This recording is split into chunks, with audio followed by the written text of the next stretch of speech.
Last time शुरू करते हैं आज का हमारा नया chapter 19 road safety and education.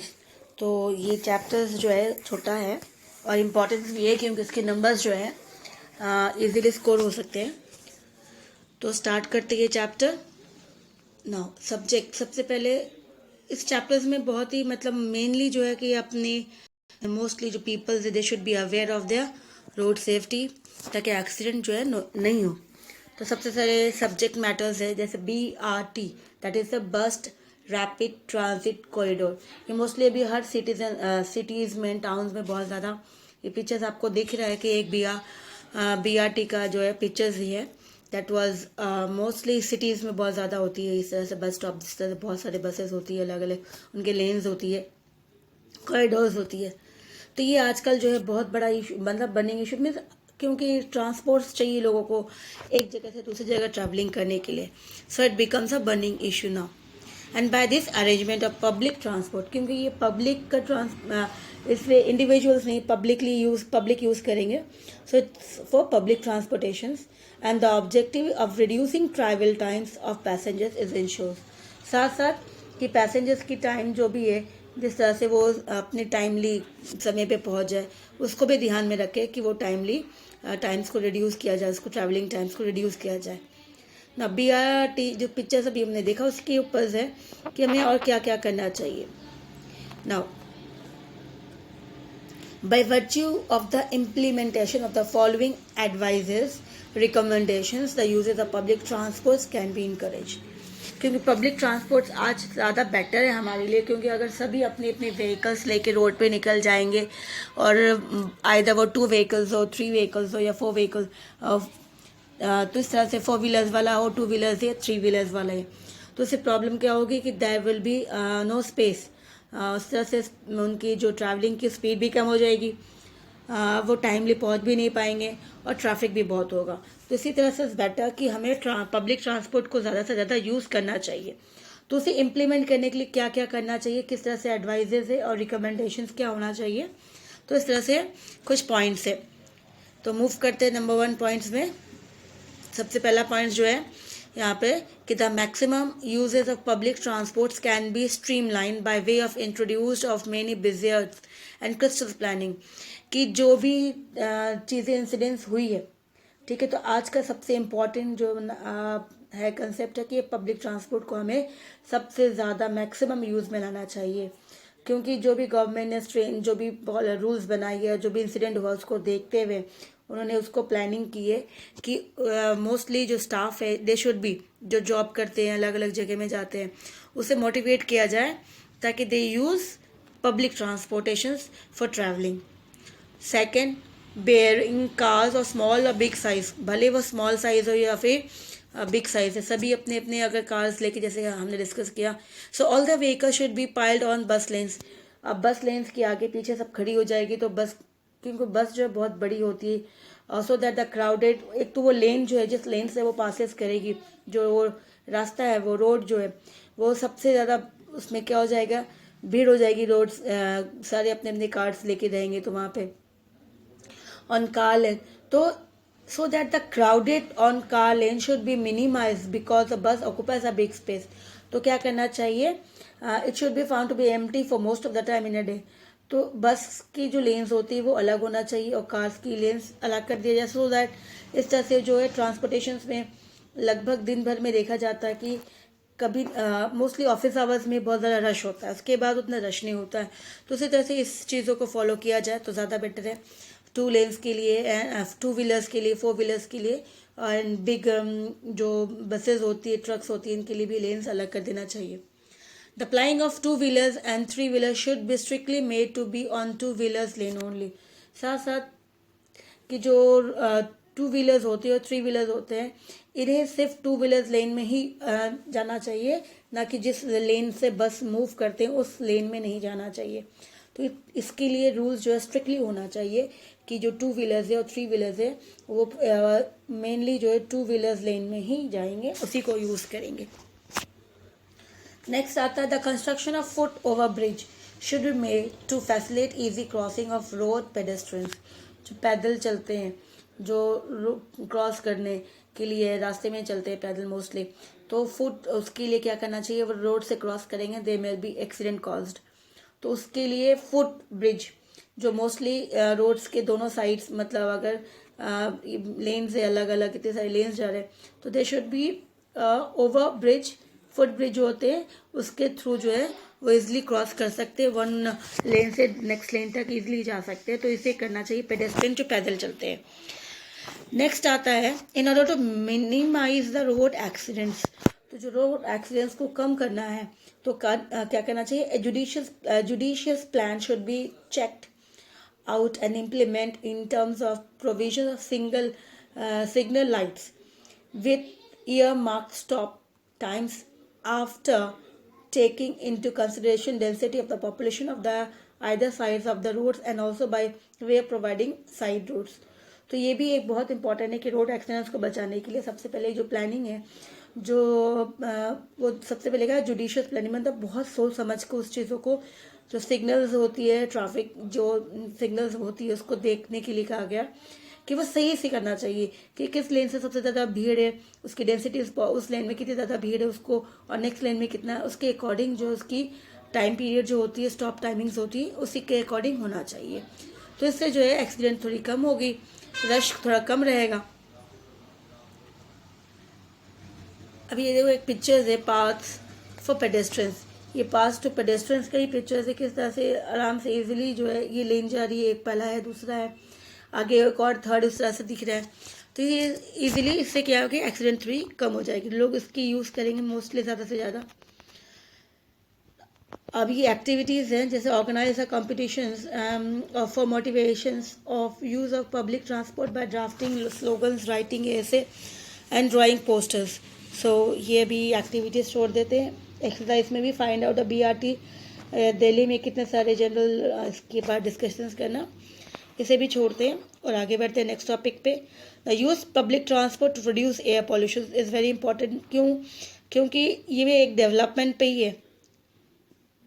अगर हम पॉल्यूशन कम करेंगे तो देश हमारा डेवलप्ड होगा, उसमें पैसे पॉल्यूशन में ख़त्म होती है, जितना ज़्यादा हम लोग खर्च करते हैं तो उससे कहीं ना कहीं वो चीज़ें कंट्रोल होगी। तो इस तरह से ये देखा गया इकोनॉमिक मैटर्स है सब्जेक्ट है, तो हमें पब्लिक ट्रांसपोर्ट यूज़ करने से पॉल्यूशन कैसे कम होगी।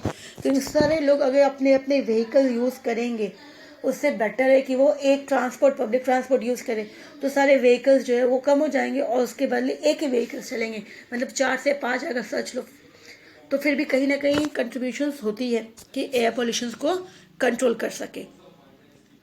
फिर दूसरा आता है ऑब्जेक्टिव क्या है कि understanding necessities of senior citizens की, जो सीनियर सिटीजन्स होते हैं जो ट्रैवलिंग करते हैं अकेले करते हैं, मोस्टली बहुत सारे लोग ऐसे होते हैं, तो उनके लिए, और फिर जो डिसेबल्स है जो अपने आप में नहीं कर पाते नहीं चलाते उनको हेल्प चाहिए होता है, इम्पेयर्ड यूथ वो भी, तो उनके लिए भी हमें कुछ सोचना चाहिए, उसके लिए भी कुछ करना चाहिए। तो यहाँ पे देखो कुछ मैटर्स बताया सब्जेक्ट मैटर्स के। अब यहाँ एक पिक्चर्स भी दे दिया है, disables climbing the bus with the help of ramp. तो ये रैम्प बहुत इंपॉर्टेंट होता है, जिस तरह से वो with the help of ramp, क्योंकि रैम्प जो लगी हुई बस के नीचे जो रैम्प है, ये रैम्प ये वाला, तो इसके हेल्प से ही वो ऊपर जा सकते हैं। तो इस तरह से जो उनके पास व्हीलर्स उसके थ्रू वो इजीली ऊपर जा सकते हैं। तो ये सब चीज़ें जो भी है अभी जितनी सारी नई टेक्नोलॉजी और बसेस जो भी इंट्रोड्यूस कर रहे हैं, ये सब चीज़ों पे ध्यान ज़रूर देना चाहिए। Now, in towns and cities, infrastructure's development should be planning, taking into consideration the requirement of all section of the society.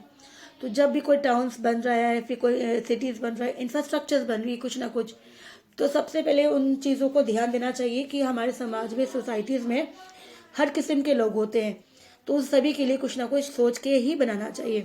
जैसे for example all roads, lanes, railway and ramp facilities जो है पब्लिक प्लेसेस में होना चाहिए। ये backdrop है क्योंकि कहीं भी कोई प्रॉब्लम हो तो ईजिली रैम्प के थ्रू कोई भी ईजिली जा सकते हैं, और ये कन्वीनियंट होता है, सेफली होता है, किसी की नीड नहीं पड़ेगी, वो ईजिली जा सकते हैं।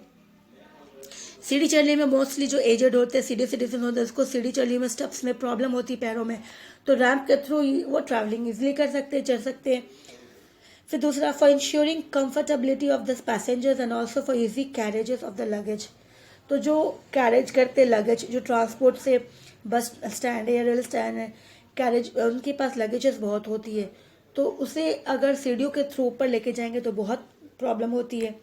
तो इस बेटर कि वहाँ पर क्या होना चाहिए, रैम्प फैसिलिटीज़ होनी चाहिए या फिर मूविंग स्टेयर्स, एस्केलेटर्स जो होती है वो होना चाहिए। इससे क्या होगा, उससे इजीली वो मूव कर सकते हैं।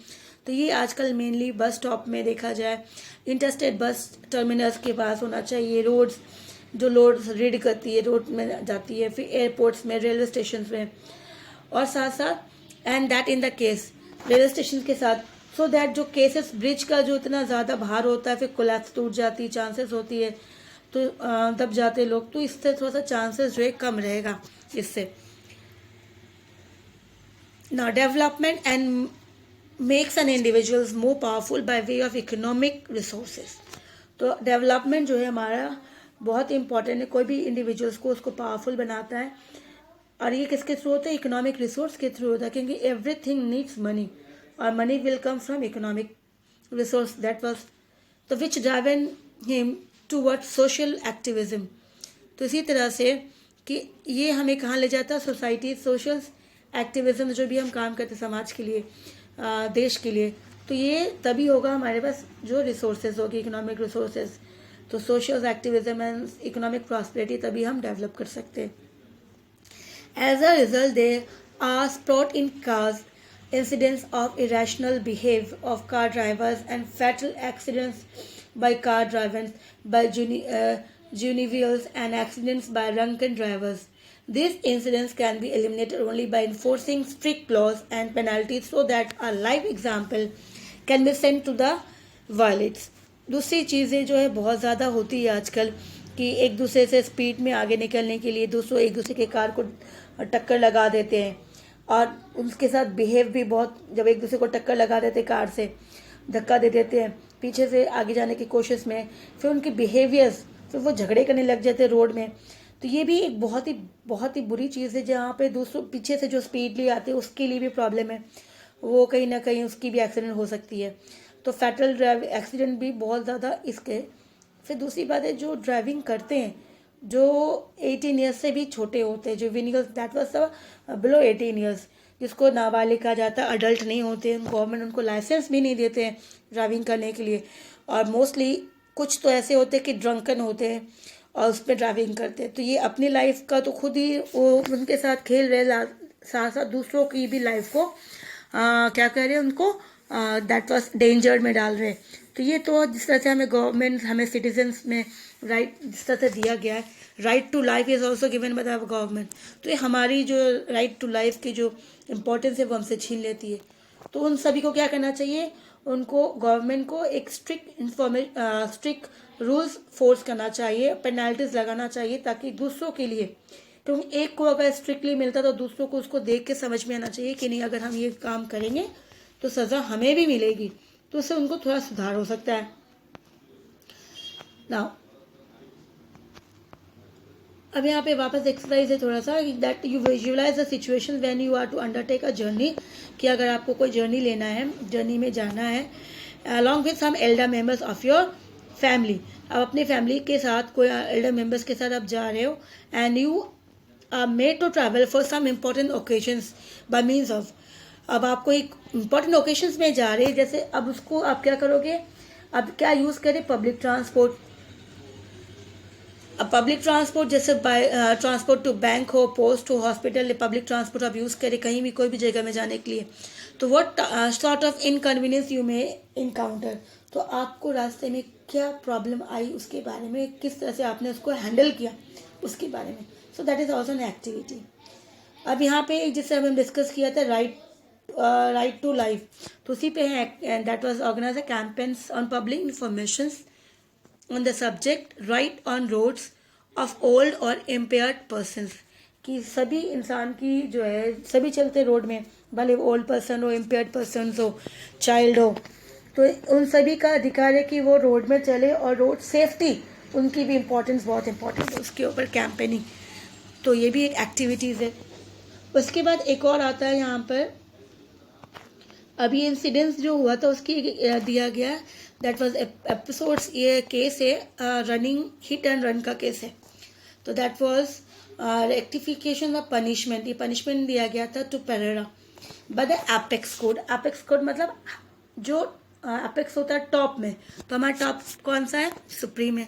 और स्टेट में अगर देखेंगे तो स्टेट में एपेक्स होता है हाई कोर्ट, ठीक है। तो पेरेरा उसको मिला गया था एपेक्स कोर्ट से पनिशमेंट। तो उन्होंने क्या किया था ये डिस्कस करते हैं। That was on that case number CNNBN 12 January, timing is 11:25 AM, that was morning, ठीक है। तो इसी तरह से यहाँ पर उसने क्या किया कि on new Delhi Thursday the Supreme court has upheld the decisions. तो उन्होंने जो डिसीजंस था, नीचे से कोर्ट ऊपर गया है इसके लिए, that Alistair Anthony Pereira is guilty of killing. तो उन्होंने जो नीचे से डिसीजंस गया था उसके खिलाफ उन्होंने वापस क्या दिया, उनको डिसीजंस दिया है कि पेरेरा जो है वो गिल्टी है because he has killed 7 person in the case of running away after collision 6 years ago in Mumbai. तो उन्होंने 7 पर्सन्स को किल किया है रास्ते में गाड़ी के थ्रू। उसके ये कब हुआ था, 6 years अगो हुआ था मुंबई में। The apex court also rejected the bail application of Pereira. इन्होंने एप्लीकेशन लगाया था बेल के लिए, तो वो एपेक्स कोर्ट ने उसको रिजेक्ट कर दिया and has order to send him behind bar for a period of 3 years। और उसके साथ साथ उनको 3 साल की सजा भी सुना दी गई, जेल में डालने के लिए कहा। So a bench of Supreme Court under the chairman of R.M. Lodha rejected his bail and ordered him to be languishing in jail for the remaining period। तो सुप्रीम कोर्ट ने जब उन्होंने बेल अपील की थी तो उनकी bell को reject कर दिया उनको, और उन्होंने कहा कि नहीं, ये 3 साल तक जेल में ही रहेंगे और अपनी सजा काटेंगे। The Supreme Court was hearing a writ petitions against the order of honourable Mumbai High Court deceiving Pereira's guilty of the crime. तो सुप्रीम कोर्ट, ये कोर्ट जो थी, केस जो थी हाई कोर्ट से सुप्रीम कोर्ट गई थी, तो सुप्रीम कोर्ट ने बॉम्बे हाई कोर्ट की केस को उन्होंने सजा सुनाई। Pereira has been punished under different provisions. Pereira को अलग अलग प्रोविजंस के अंडर में उसको सजा दिया गया and rigorous jails for 3 year section 304 के अंदर में and half year jail terms under clause 333 and inflicting serious injuries. जो कुछ लोग तो मारे गए, कुछ लोगों को इंजरीज हुई, उसके अकॉर्डिंग तो 3 years plus half year jails. तो all the punishments are to be run simultaneously. तो 3 + हाफ 3.5, लेकिन ये 3.5 जो है मतलब 3 years के साथ साथ ये भी चलेगा और ये भी continuously, means after 3 years he will be come from the jail, ये रिलीज हो जाएंगे। So in 2006 Pereira was 21 trample his Toyota Corolla. तो ये 21 के थे जब उन्होंने टोयोटा कोरोला से अपॉन 15% जो स्लीपिंग करते, बहुत से लोग फुटपाथ में सोते हैं, उनका घर नहीं होता है, तो मुंबई में बांद्रा में फुटपाथ में सो रहे थे और इन्होंने क्या किया, उसी दैट वाज पेवमेंट में गाड़ी चला दी। He at that time was founded inebriated states, मतलब वो अपने कंट्रोल में नहीं थे, that was a drunken person and as a result 7% died and many were wounded. तो जिसके कारण 7 लोग तो मारे गए और बहुत जो थे वुंडेड हो गए, उनको चोट लगी। The session court the honourable Mumbai High Court reopened the case. तो इसी तरह से मुंबई हाई कोर्ट ने रीओपेंड किया केस को और उसको फॉरवर्ड किया आगे। The state government also submitted application requesting a strict punishment to the guilty. साथ साथ स्टेट गवर्नमेंट ने भी एप्लीकेशन सबमिट की कि इसे कड़ी से कड़ी सज़ा मिलनी चाहिए, नहीं तो कहीं ना कहीं लोग जो उनको डर नहीं लगता कि लोगों को मार देते।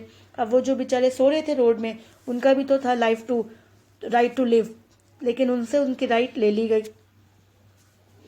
अब सिविक्स का एक टॉपिक सब्जेक्ट से रिलेटेड इसी से है, दैट वाज कि ऑब्जेक्टिव है acquainting students with democratic necessities and convincing them understand the utility of being humble and complain to traffic rules। तो यहाँ पे ट्रेन जैसे रास्ते में अगर आप जाती हो और कोई प्रॉब्लम होती है तो हमेशा याद रखना कि we should not take the rules in our hand. तो वहाँ पे ट्रैफिक पुलिस होती है, जो भी होते, we should complain to that person क्या, और हमें दूसरों के साथ हमेशा हम्बल्ड होना चाहिए, क्योंकि रास्ते में जब हम चलते हैं पता नहीं सामने वाले को क्या टेंशन है, किस तरह से आ रहा है, और वो अपनी गुस्सा जो है किसके ऊपर निकाल दे। तो इसीलिए हमेशा हमें अच्छे से बात करनी चाहिए दूसरों के साथ। So the best dividend of democracy that was right to live. ये इम्पॉर्टेंट है सभी को, आप भी रहो जिंदा, दूसरों को भी जिंदा रहने का अधिकार होता है।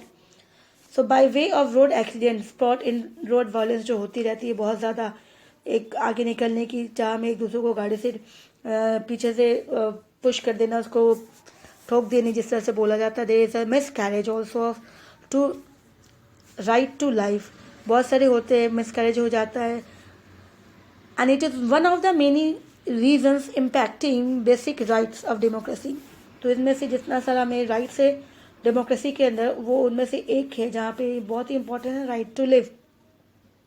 सो it's our duty to educate future citizens. तो ये बहुत इंपॉर्टेंट है हमारे फ्यूचर सिटीजन्स, मेनली कौन, बच्चों को, कि उन्हें किस तरह से रूल्स को फॉलो करना चाहिए, रूल्स को हाथ में नहीं लेना चाहिए, ट्रैफिक रूल्स को पता होना चाहिए, about the traffic rules and safety, road safety measures, किस तरह से हमें अपने आप को बचाव कर सकते हैं, दूसरों को कैसे बचा सकते हैं।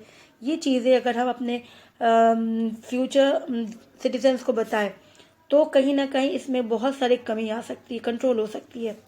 सो the following activities and exercise shall make you feel the importance of road safety in our life. तो ये बहुत सारी है। अब यहाँ पे देखो पिक्चर्स है, the person was driving mobiles लेके, तो इससे खुद तो ये मरेंगे लेकिन साथ में दूसरों को ही मारेंगे। बहुत बार होता है, जैसे म्यूज़िक तो एक इम्पॉर्टेंस है, हाइपर डिसेबल्स को केयर्स बाय द चिल्ड्रन, बस स्कूल बस चलती तो बच्चे चिल्लाते रहते, तो उससे ड्राइवर का जो है वो भी ध्यान भटक सकता है। तो ये चीज़ें नहीं करना चाहिए, कंसंट्रेशन हमेशा ड्राइविंग पे ही होना चाहिए। अब देखो यहाँ पे किस तरह से केयर्स हो गए, रोड में आपस में लड़ रहे हैं, तो इससे प्रॉब्लम होती है।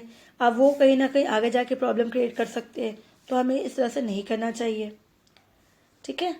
तो इसी तरह देखो हमारा ये चैप्टर्स जो था छोटा सा था, जैसे कहा था कि ये कंप्लीट हो गई है, क्वेश्चन आंसर्स है, तो ये चैप्टर्स कंप्लीट हो गई है। Then we will start with the new chapters, ठीक है। Thank you.